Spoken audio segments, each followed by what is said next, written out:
La ciencia es el futuro. Sin ciencia no hay futuro. Hola amigos, somos de Encuentro, el programa Encuentro con la Ciencia que pasa por cienciaperú.tv, dedicado a la presentación de científicos peruanos y amigos del Perú que trabajan en el Perú y en el extranjero, pero sobre todo los sábados y domingos lo dedicamos a colegas que trabajan en Europa por la diferencia de horario. Acá son las 2 de la tarde y en Europa, en España, es 9 de la noche. Así Eh, es. Estamos con el doctor Luis Vivanco, egresado como licenciado de la Universidad Peruana Cayetano Heredia y que se encuentra en un centro de salud en Rioja, haciendo una gran labor que nos va a contar así en resumido, ¿de qué se trata? ¿Cuál es la labor que realiza el doctor Luis Vivanco en Rioja? Por favor, la escuchamos. Muy Gracias por buenas tardes. aceptar la entrevista. Pues no hay de qué, pues muy buenas tardes o días, digamos, tardes allá, ¿no? En Lima. Sí, en efecto, yo aquí trabajo en España, coordino una plataforma de investigación en el área de bioética y educación médica, en una institución que es una institución pública. Un poco para contextualizar a sus oyentes, en España tenemos el Ministerio de Salud, pero por una estructura administrativa, el Ministerio de Salud deriva las competencias en los diversos territorios en los que constituyen España. Entonces, lo que sería el equivalente en el Perú a los departamentos, en España son las comunidades autónomas, y cada comunidad autónoma tiene un gobierno autonómico con su respectivo, digamos, poder legislativo, su parlamento y una administración que replica los ministerios que existen a nivel nacional, pero a nivel territorial. Estos ministerios a nivel territorial o regional se llaman consejerías. En el caso concreto del ámbito en el que yo trabajo, digamos, para una entidad pública que sería el equivalente al Ministerio de Salud del Perú, pero que en este caso depende de la Consejería de Salud o el Ministerio Regional de Salud de la Comunidad Autónoma de La Rioja. Entonces, la Comunidad Autónoma de La Rioja tiene su, digamos, su Ministerio Regional de Salud, y de este ministerio depende toda la parte asistencial de toda la población que vive aquí. Y también tiene un brazo, digamos, que es de investigación, donde se hace investigación básica, aplicada, translacional y clínica. Y ese brazo, digamos, de investigación, pues está bajo la administración de una fundación. Esa es la figura, Fundación Rioja Salud. Entonces, de allí que el nombre de la institución que es esta, ¿no? Entonces, en la práctica, yo llevo pues más de 10 años trabajando, viviendo aquí en La Rioja, y tenemos un complejo hospitalario donde el edificio frente al nuestro es el Hospital Universitario de La Rioja, que es el principal hospital que hay en la comunidad autónoma, y tenemos al frente pues un edificio que es el Centro de Investigación Biomédica de La Rioja, y donde se hacen tareas asistenciales y tareas de investigación. Y existen diversos grupos de investigación, como cualquier centro de investigación, orientado a la parte clínica y de investigación básica también, y plataformas de investigación que son, digamos, una figura muy particular nuestra, que son una especie de unidades más versátiles que desarrollan actividades de apoyo y actividades de investigación, o también desarrollan actividades tecnológicas muy aplicadas. Entonces, en el caso mío en concreto, tengo bajo mi responsabilidad una plataforma que se constituyó hace pues 2011, ya creo que más de 10 años, y que desarrollamos actividades en el área de bioética y educación médica, un poco sirviendo de apoyo desde un enfoque autonómico, pero también con una proyección nacional e internacional. Y esto último porque desde el 2016 se constituyó aquí un centro regional de documentación en bioética, que es un ente de apoyo del el programa de bioética que tiene la UNESCO a nivel internacional. Entonces, en este caso, el enfoque hace que nos orientemos más hacia el ámbito de habla hispana, pero no únicamente, porque vamos, se desarrollan colaboraciones a nivel internacional en general, ¿no? Y bueno, pues estas son un poco que combinamos actividades a nivel local, regional, nacional e internacional, con una proyección especial a América Latina. Más o menos esto es lo que venimos haciendo. Muy bien, a ver, digamos, un usuario así brevemente, ¿cómo se beneficia? ¿Qué servicio puede obtener un usuario, digamos, tipo de su plataforma? A ver, la plataforma no hace tanto un trabajo de cara al usuario, a la persona que está en la calle, a una, digamos, no es un contacto directo con un paciente, sino que sirve de apoyo al sistema, ¿no? Entonces, por ejemplo, para verlo de una manera, una de las líneas en las que trabajamos se orienta mucho en lo que es la profesionalidad o el profesionalismo, el desarrollo de competencias que son muy importantes en la atención sanitaria, como la empatía en el trato con los pacientes, las habilidades de trabajo colaborativo interdisciplinar entre personal médico, personal de enfermería, profesionales sanitarios de otras áreas, actividades de apoyo en el desarrollo de competencias orientadas a la aprendizaje permanente en el ámbito médico, sanitario, clínico.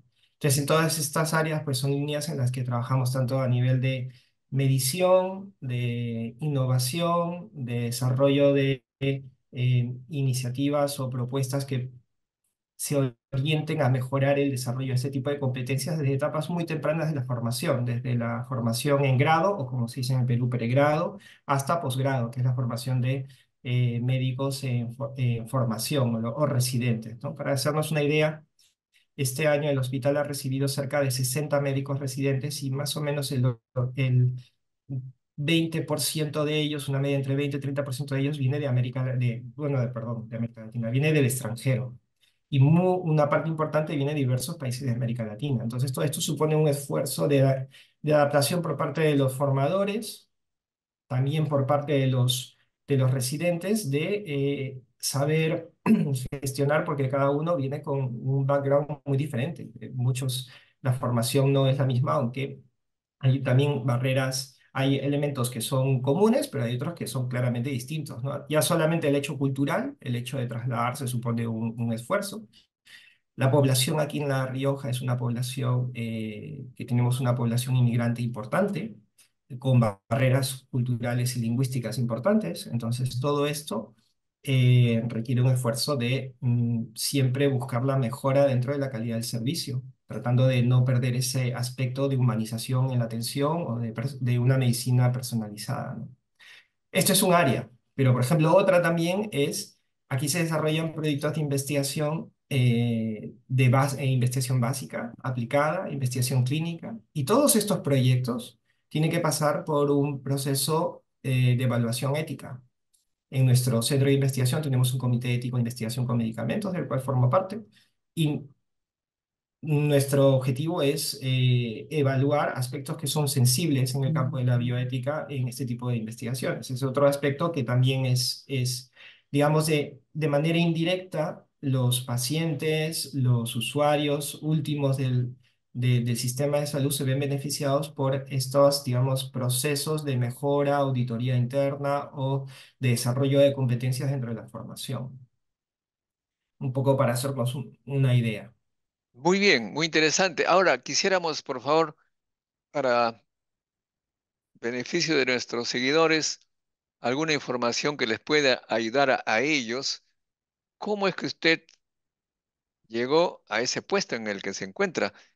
Comenzando por saber dónde usted nació, quiénes fueron sus padres o quiénes son, a qué se dedican y en qué escuelita estudió. Escuelita primaria, secundaria.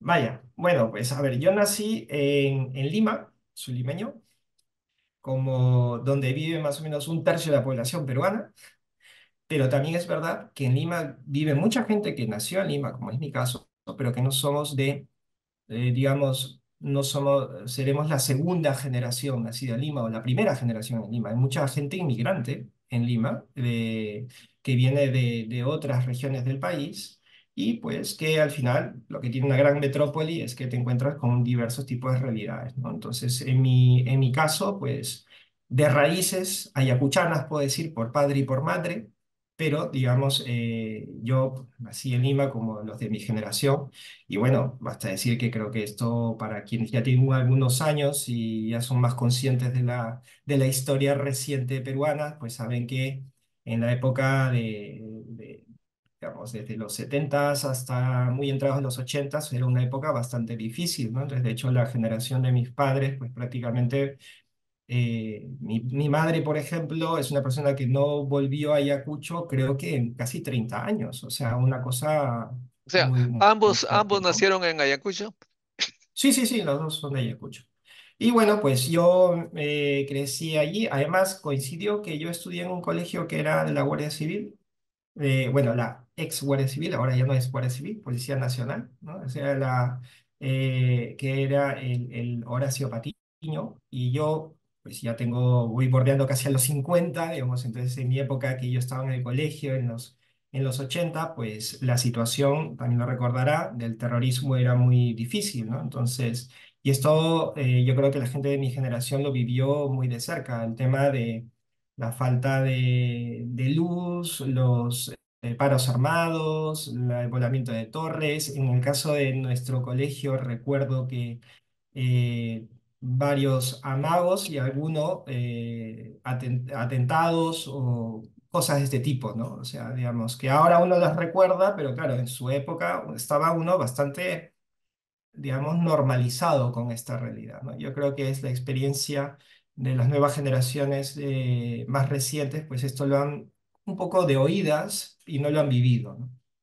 Y fue un tiempo bastante difícil, o sea, en el que yo recuerdo, yo vivía de mi casa a mi colegio, había veces en las que me tenía que ir pues en bicicleta y eran pues unos 40 minutos yéndome en bicicleta, o cuando había un paro armado, pues a veces te tocaba ir caminando, ¿no? Entonces, En qué barrio vivía? yo vivía en Magdalena y mi colegio está en Surco, para que nos hagamos una idea de la distancia que había de un sitio a otro, ¿no? Lejos, Entonces... lejos.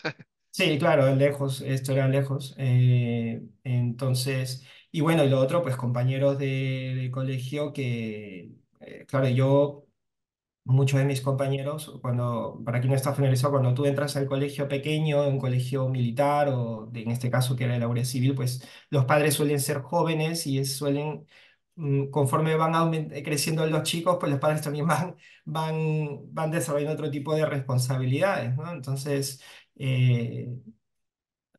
digamos, me acuerdo en primaria solía pasar pues situaciones bastante tristes, ¿no? De algunos padres que fallecían y cosas por el estilo, ¿no? Bueno, y al final es una experiencia, yo creo que, que marca a una generación con una actitud, no sé, pienso que esto también yo creo que de algún modo, consciente o inconscientemente, te genera cierto espíritu de resiliencia y de lucha interior, ¿no? A saber afrontar las dificultades que siempre van a haber en la vida, ¿no? Y lo mismo que la inquietud por también conocer ese Perú que durante mi juventud, pues prácticamente porque yo conocí a Ayacucho ya, pues creo que con casi veintitantos años que fui a ver porque quería conocer la tierra de mis padres, ¿no? Entonces, eh, que también yo creo que cuando uno vive en Lima, Lima es una ciudad enorme. Entonces, cuando alguien te dice, me ha pasado, porque me ha pasado aquí, me ha pasado en otros países que he vivido, de encontrarme con un peruano, un paisano, y te dices, tú eres de Perú, sí, de Perú. ¿Y de qué parte? De Lima. Y lo primero que te pregunta, ¿y de qué barrio? ¿Y de qué sitio? Entonces, claro, es que, a ver, Lima sola podría ser un país con 10 millones de habitantes. Es decir, que haya un limeño que diga, yo conozco todo Lima, es que está mintiendo. Eso no existe. Un solo barrio como San Juan del Lurigancho es enorme. Y entonces, que alguien pueda decir que pueda conocer, porque, bueno, qué sé yo, o sea, hay otros que son mucho más pequeños. Pero, y como tal, es una ciudad que cambia mucho. Ahora, Entonces, yo ¿usted creo que, cómo es que se interesó en la biología y en la Universidad Peruana Cayetano Heredia? sí, bueno, a esto yo le quería... ¿Postuló a otra universidad o de frente fue a la Cayetano? No, yo quería estudiar ciencias, a ver, postulé a la Cayetano, era mi primera opción fue la Cayetano Heredia. Eh, Postulé también a la San Marcos. A las dos ingresé, pero opté por la Cayetano porque no sé, tenía una ilusión por querer estudiar ahí.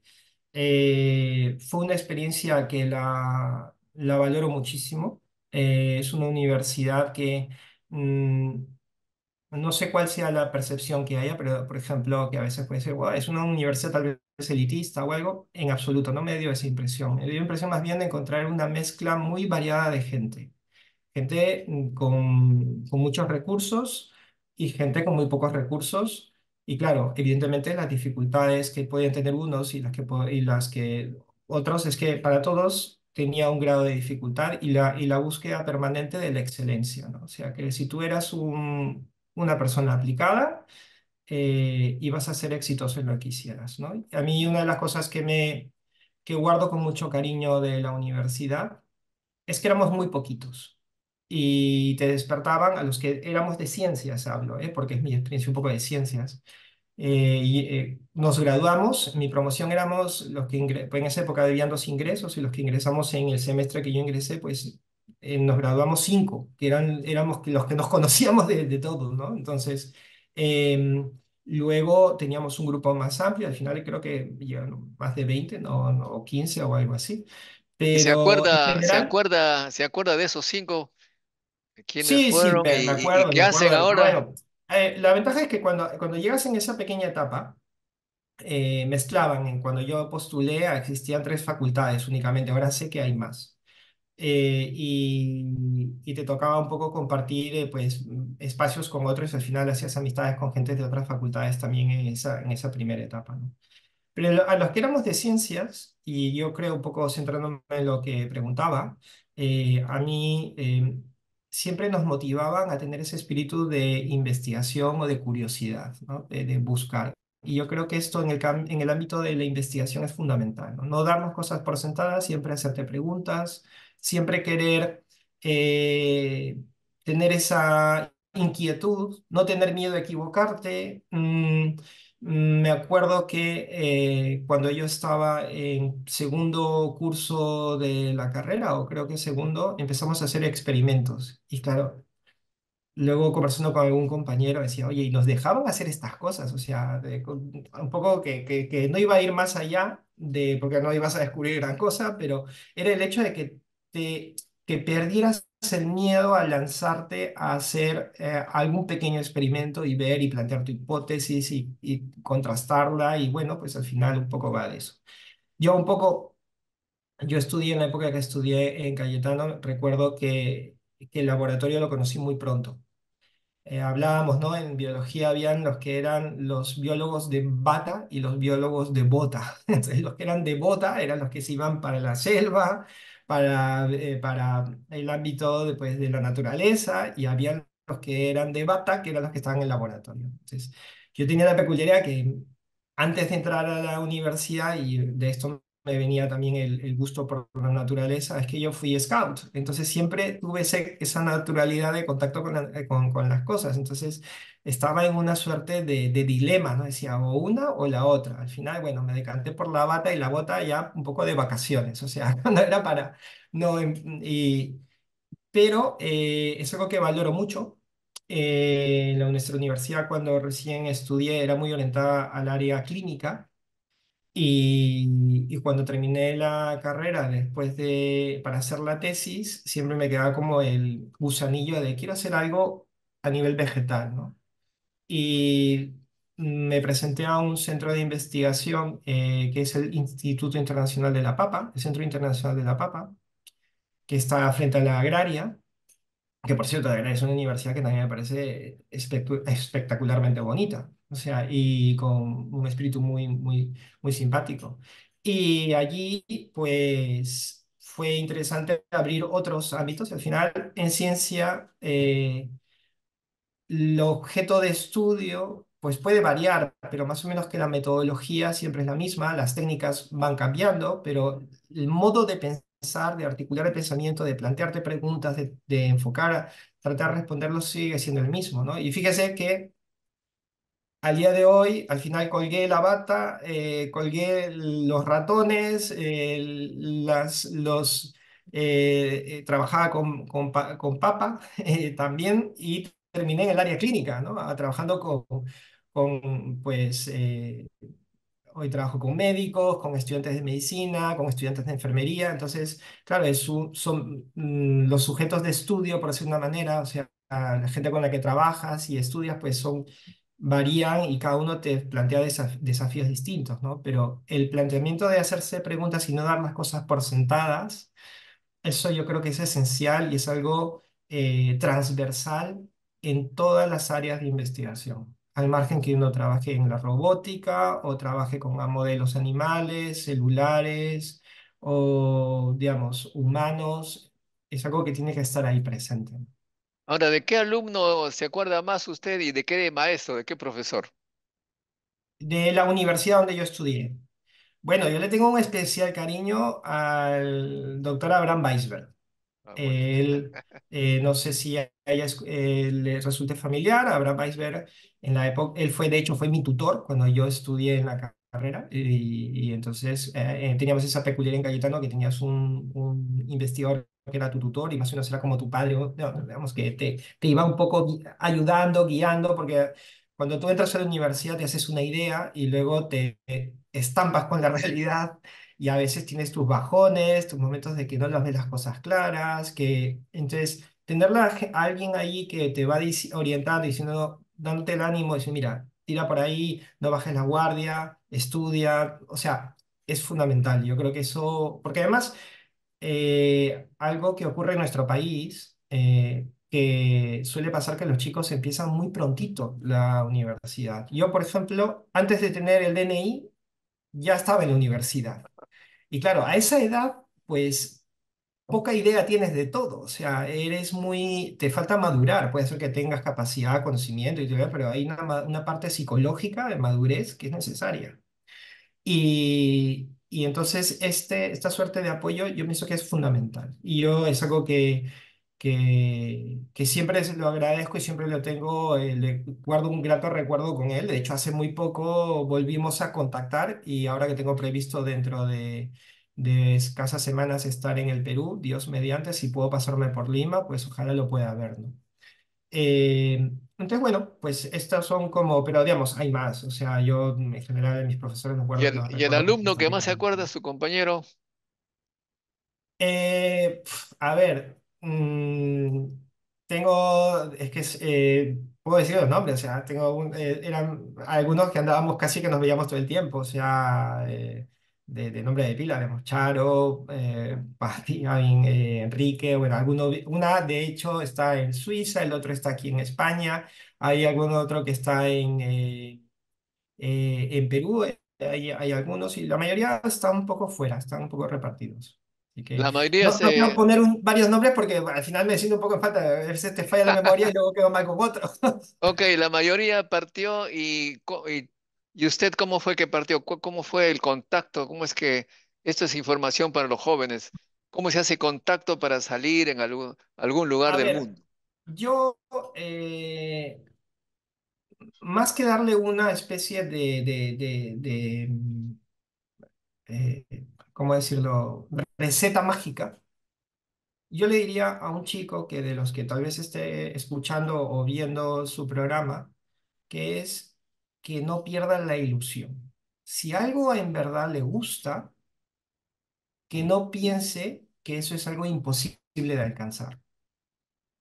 Esa barrera mental que a veces nos ponemos de esto es imposible, es una barrera mental, es una cuestión imaginaria. No hace falta tener ni el idioma, ni los recursos, ni los contactos, que a esto es algo que en el Perú sé que somos muy acostumbrados. Ah, es que este es amigo de tal sobrino, padrino, lo que sea. No, eso no. Una mentalidad de ese tipo es perdedora. Ilusión y trabajo y creatividad. Yo, por ejemplo, vengo trabajando en el área de bioética por más de 15 años y para mí ha sido un poco encontrar un espacio de desarrollo personal muy valioso, porque me permitió volver a conectar con mi país en una parte que a mí me parecía especialmente delicada, que era trabajar en las zonas fuera de Lima, en las provincias, donde yo creo que hay una realidad muy desconocida. ¿Y cómo llegué ahí? Pues yo puedo decir que fue un camino bastante peculiar. Yo, como le dije, empecé estudiando en el área de biología celular, en modelos animales, en oncología. Después pasé al ámbito de mejoramiento genético vegetal, cuando estaba en el CIP. Estando allí en uno de los varios, teníamos workshops, tuve la oportunidad de entrar. Mi primer contacto con la bioética fue allí. Y la curiosidad me llevó a enterarme más sobre este asunto. Y fue como enganchar dos cosas: mi interés por la investigación y ese aspecto de social, de contacto con la necesidad social. Y a partir de ahí comencé a buscar dónde poder hacer, especializarme en eso. Lo primero que noté es que mi formación, o que te llevamos algunos cursos de humanidades o de filosofía, pero si tú eres de ciencias, pues siempre va a ser un hándicap. Y eso me llevó a hacer un máster en filosofía. Y luego esto me llevó a especializarme en el área de biojurídica. Y entonces luego me llevó evidentemente a salir fuera del país. Estuve algunos años en Colombia, luego estuve en Italia, luego estuve en Estados Unidos y bueno, aquí terminé en España. Y entonces una cosa fue llevándome a la otra. Muchas de estas habían becas, me presenté. De hecho, la razón de mi venida a Europa fue a través de un programa de la Comisión Europea que te financiaba hacer el programa, los estudios de doctorado. Y bueno, al final hice el doctorado aquí en el área clínica y así es como llegué. Luego, estando aquí, se abrieron las oportunidades, una posibilidad laboral, y me presenté a ella y me contrataron y finalmente pues empecé con una incipiente semilla de lo que actualmente es la plataforma de bioética, es decir, en el centro en el que yo trabajaba. Este centro era bastante nuevo, o sea, se constituyó en el 2008. A mí me contratan en el 2011 para empezar una unidad de bioética. Y bueno, esto ha ido dando su fruto y al día de hoy, pues ya le digo, desde el 2016 somos un órgano de apoyo del programa de bioética de UNESCO en París. Entonces, luego tenido la bendición, ¿no? Tenemos una serie de responsabilidades aquí a nivel regional, pero también nacional. Formo parte desde ahora, lo más reciente es que ahora formo parte de una comisión interterritorial sobre donación de tejidos y órganos aquí en España. Entonces, pero bueno, o sea, hay un montón de cosas. Es decir, al final la vida te va abriendo, te va poniendo un montón de situaciones. En Y uno todo tiene que tomar caso, decisiones y cada una de ellas tiene un costo, ¿no? en todo caso, usted pues, nos dice que siempre hay posibilidades, hay becas, no hay que temer, hay que buscar, hay que aplicar. Y usted ha conocido varios países, caray, tiene una cultura muy amplia, conoce las diferencias. Ahora, en bioética, algo tiene que ver también estas, estos exámenes que hacen de los genes para saber qué enfermedades puede tener, etcétera. Hay veces los seguros quisieran saber los riesgos. ¿Tiene que ver algo con eso también? A ver, sí, para que nos hagamos una idea, la biótica tiene que ver prácticamente con todo, Ah, porque digamos, para de un poco contextualizar a sus oyentes, eh, cualquier actividad que suponga la interacción con seres humanos conlleva una responsabilidad. Y esta responsabilidad es a nivel ético y puede tener consecuencias legales.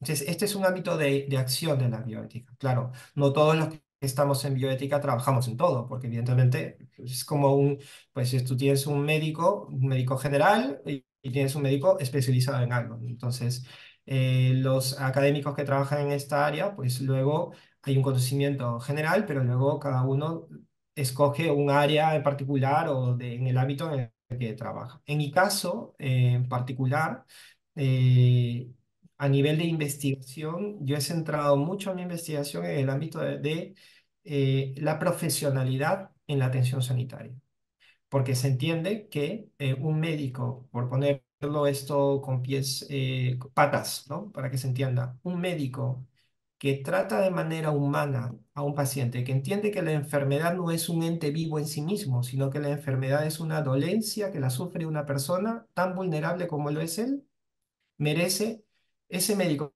que es consciente de eso, va a tratar a esa persona con dignidad, va a saber comunicar, va a preocuparse por esa persona, va ver a esa persona no como una oportunidad para poder tener cierto grado de éxito, sino va de verdad buscar hacer un servicio.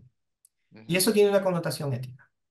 Entonces, Claro, hay que tener muchos, mucho criterio y mucho cuidado con las consecuencias que puede tener ciertas sí, actividades con la vida del ser humano. yo en este sentido, por ejemplo, algo que yo veo he tenido la oportunidad de ir al Perú prácticamente todos los años. Y no ir solamente a visitar a la familia, sino ir a trabajar ahí, a hacer investigación allí. y, e intencionalmente he procurado hacerla en zonas donde muchas veces no se hace, como es en las provincias. ¿Cómo es? He podido ¿Cómo? desarrollar colaboraciones en ciudades como en Puno, en Trujillo, en Arequipa, en Cusco. No sé si alguna más me estaré dejando, pero en general, digamos, cubriendo regiones fuera de Lima. Y veo una constante muchas veces en dentro de nuestro sistema de salud o en- que son preocupantes, ¿no? Es decir, aunque querramos hablar, por ejemplo, muchas veces, no, que la autonomía del paciente, pero lo cierto es que la mayoría de pacientes confían en su médico. Todavía hay una cultura muy jerárquica, ¿no? Es decir, el médico es el que dictamina y el paciente es el que obedece.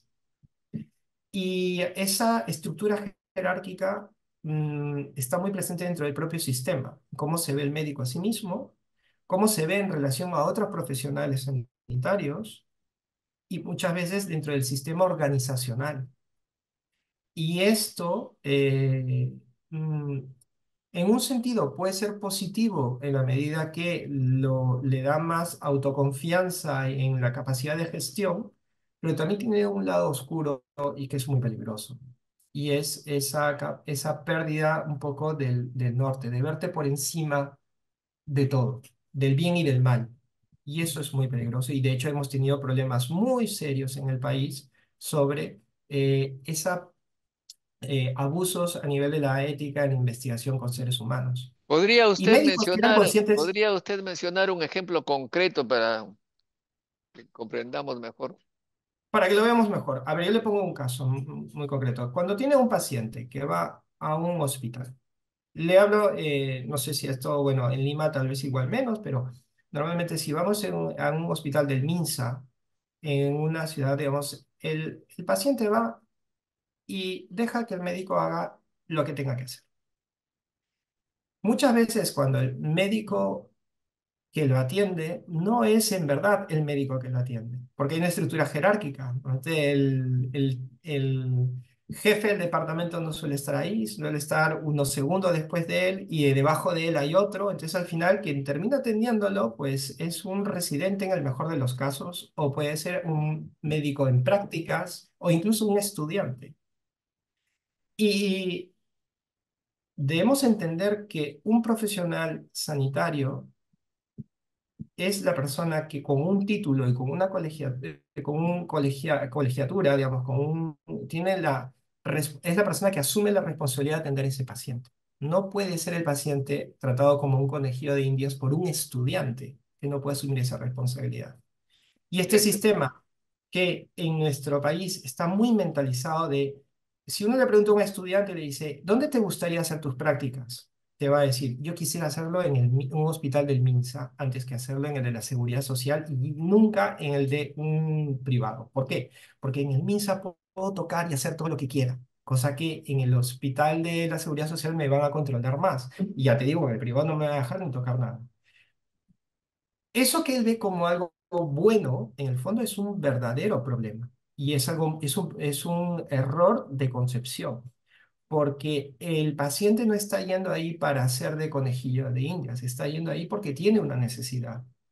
Y normalmente son personas con cierta dificultad debido a la formación o al nivel educativo o a nivel cultural. Y esto los pone en una situación de mayor vulnerabilidad. Y esto no lo vemos, como también, como tampoco vemos que, por ejemplo, a veces hay una muy pobre capacidad de comunicación entre el personal de enfermería y el personal médico.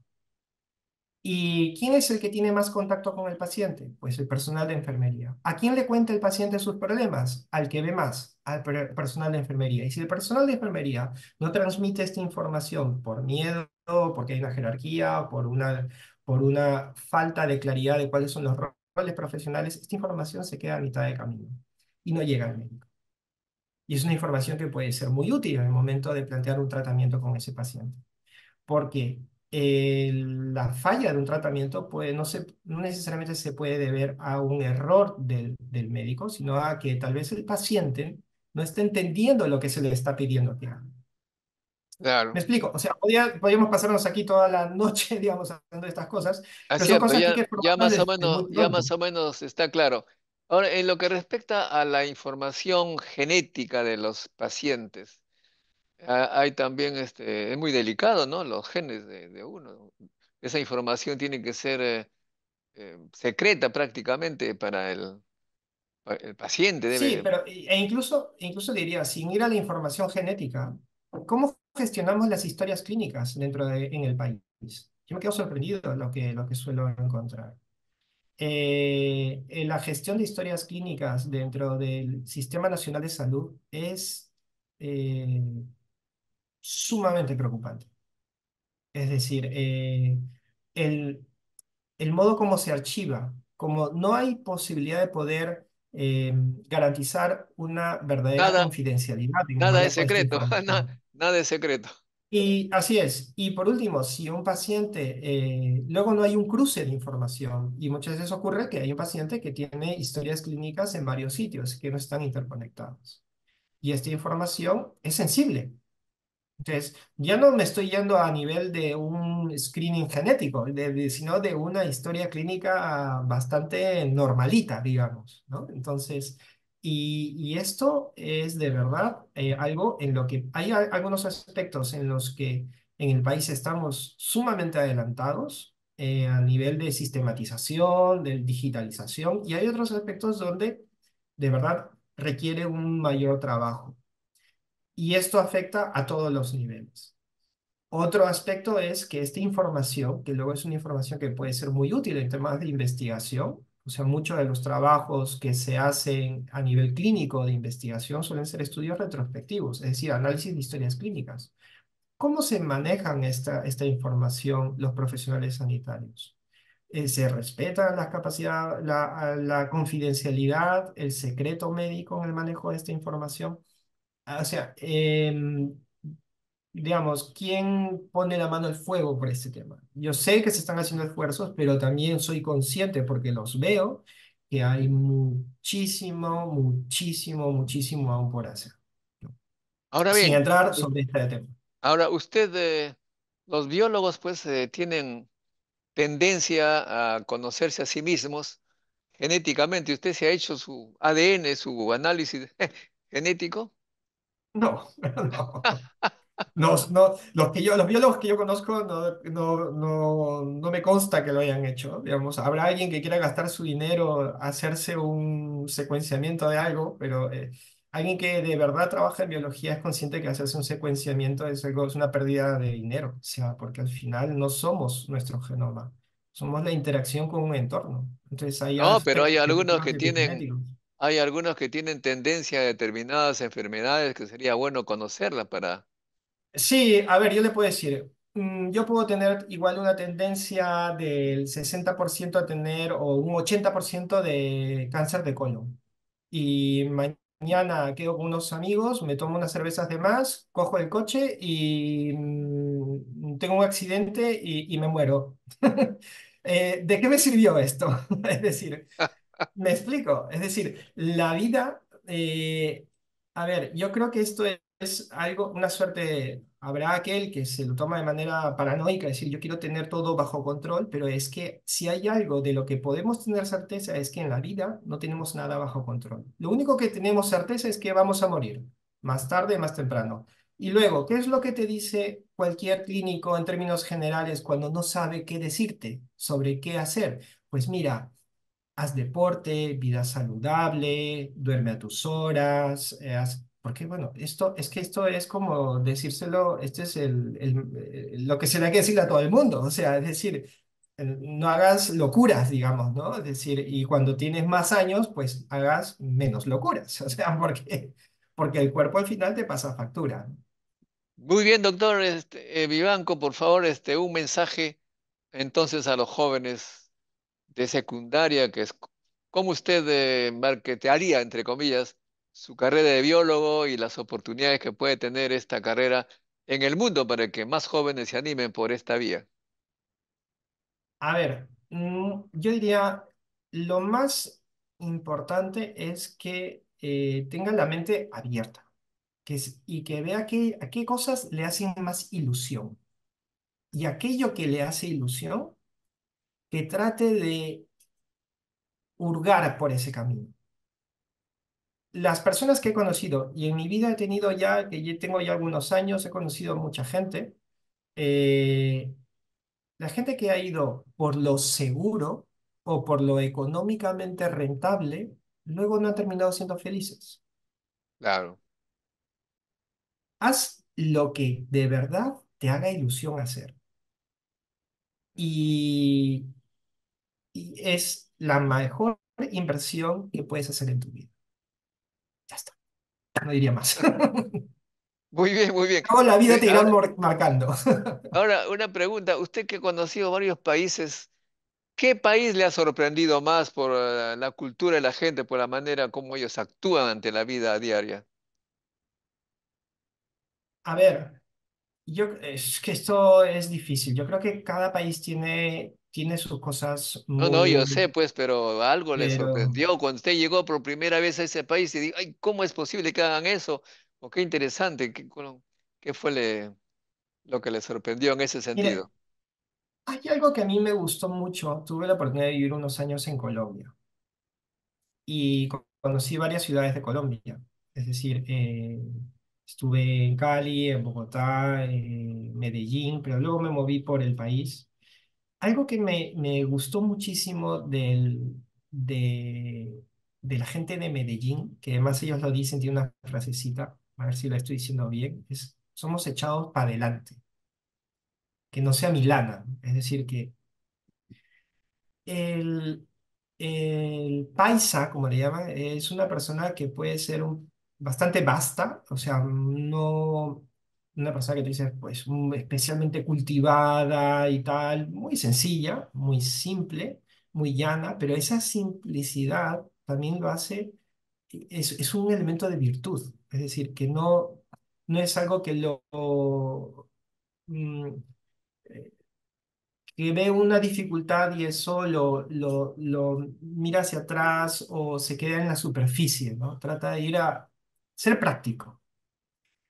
Y esto, porque además pienso yo que en mi caso fue el primer país que estuve fuera por una temporada larga después de estar en el Perú. Me resultaba muy contrastante a veces con nosotros en el Perú, ¿no? Que muchas veces estamos muy pendientes de compararnos con el vecino y mirar al otro. Ujú, Entonces, porque este tiene más, entonces igual yo no puedo. Entonces al final te genera una suerte como de inseguridad ujú, y no te termina como que uno dice, una paloma puede no volar si está atada a un grillete o atada a un hilo, con un hilo. Y a veces creo que mi experiencia, la gente que he conocido, sobre todo en provincias o gente que he conocido en general en el Perú, es con mucho espíritu de trabajo, pero a veces que apuestan ellos muy poco por sí mismos. Y esto es algo que yo creo que hay que romper. Entonces, Ahora, este asunto de compararse con los otros en el Perú, hay mucho tiene mucho que ver también con los rasgos étnicos. Aquí hay el famoso choleo que escriben los autores en varios libros, ¿no? Usted ha notado eso, supongo. Sí, sí, pero también le diré que hay una frase y es bastante cierta, dice, no hay peor negrero que el propio negro. Entonces, a veces esta falta, que a veces también ese espíritu de, de comparación, ¿no? A veces eh, entre nosotros mismos, gente que como que digamos mm, que tenemos en el país con situaciones bastante similares, hay una suerte de comparativa, ¿no? Y esto no tiene sentido. Algo que yo, por ejemplo, hay la cultura americana, norteamericana, lo de Estados Unidos, puede tener muchos problemas, pero hay algo que es bueno, que es que cuando hay una persona que es inquieta, la sociedad te lo valora positivamente. Y eso a veces hace que pues sean muy lanzados y no tengan temor. En nuestro caso, yo creo, y yo algo que con los estudiantes, cuando he tenido la oportunidad, a veces doy clases y eh, estoy con ellos, digo, ustedes no tengan miedo a preguntar y a equivocarse. Hasta yo o sea, yo me puedo equivocar. Claro, yo tengo un grado mayor de responsabilidad si me equivoco, pero si me equivoco siempre te podrás corregir y no pasa nada. O sea, es normal. La ciencia se equivoca todos los días. O sea, es lo más normal del mundo. Entonces yo creo que ahí hay un punto que es muy importante, ¿no? Porque a veces, si nosotros parte de nuestra energía la estamos centrando en, lo voy a decir y lo voy a decir mal, lo voy a decir bien, lo me voy a equivocar, entonces al final estás perdiendo concentración en lo que es verdaderamente importante. Perfecto, pero usted decía, no hay peor negrero que el negro, pero, Bueno, negrero puede decir el peor cholero que el pero, cholo, pero por decir una justamente, cosa. pero Aquí en uno, España esto sería muy ya, feo. acá en la, Ricardo Fujita, de la Universidad Ricardo, Universidad de San Martín de Porres, hace análisis genético y él señala que le han hecho estadísticamente a una gran cantidad de peruanos y finalmente casi todos los peruanos, salvo los que tienen padres recientemente llegados, todos tenemos de indígenas, algún ancestro indígena. Entonces, es inconcebible que entre nosotros efectivamente nos tratemos de diferenciar cuando somos, en cierta manera, por decirlo eh, medio en forma de leyenda, todos tenemos como ancestro a Manco Cápac y Mama Ocllo y también de Pizarro y otros. Entonces, somos una mezcla y tiene poco sentido estar mirándonos las diferencias, ¿no? Hay una frase muy bonita de Víctor Andrés Belaúnde, que fue intelectual arequipeño. Escribía, el Perú es una síntesis viviente. O sea, somos un encuentro multicultural, o sea, pero donde mm, esto debería ser un elemento de riqueza antes que un elemento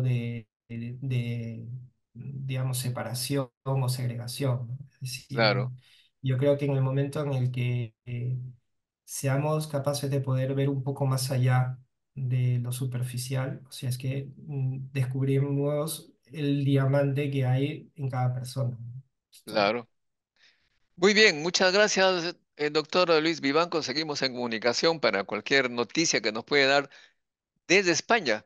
Y le agradezco mucho creo que ya usted tiene que ir a Sí, descansar. no, ya nos hemos pasado un poco del tiempo. Muchas gracias y hasta un próximo encuentro con la ciencia, amigos. Chao. Chao, chao. Listo, adiós. La ciencia es el futuro. Sin ciencia no hay futuro.